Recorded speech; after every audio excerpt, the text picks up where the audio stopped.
নমস্কার বন্ধুরা, আজকে আমাদের ভৌতবিজ্ঞান ক্লাসে পড়ার বিষয় হলো অবতল দর্পণ দ্বারা বিস্তৃত বস্তুর অসৎ প্রতিবিম্ব গঠন। এক্ষেত্রে বস্তু কোথায় অবস্থান করবে? বস্তু দর্পণের ফোকাস এবং মেরুর মাঝে অবস্থান করবে। কিভাবে প্রতিবিম্ব গঠন হবে তা নিচের ছবিতে দেখানো হয়েছে।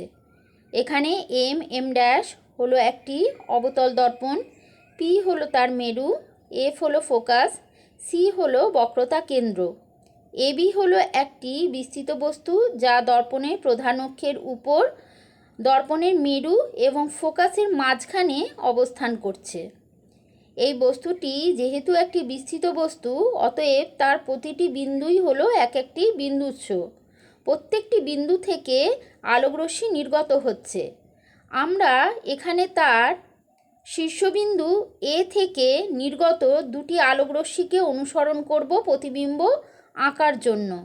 প্রথম যে আলোকরশ্মিটি আমরা অনুসরণ করব সেটি হলো এডি, যা দর্পণের প্রধান অক্ষের সমান্তরালে নির্গত হয়ে দর্পণের ডি বিন্দুতে আপতিত হয়েছে এবং প্রতিফলনের পর সে ফোকাস দিয়ে নির্গত হচ্ছে, অর্থাৎ ডিএফ পথে নির্গত হচ্ছে। আর একটি আলোকরশ্মি যা এই পথে দর্পণের ই বিন্দুতে আপতিত হয়ে প্রতিফলনের পর সে ইসি পথে নির্গত হয়ে যাচ্ছে।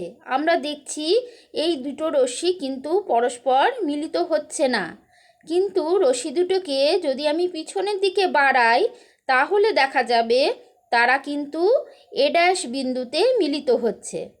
এই এ ড্যাশ বিন্দু হলো এ বিন্দুর অসৎ বিম্ব।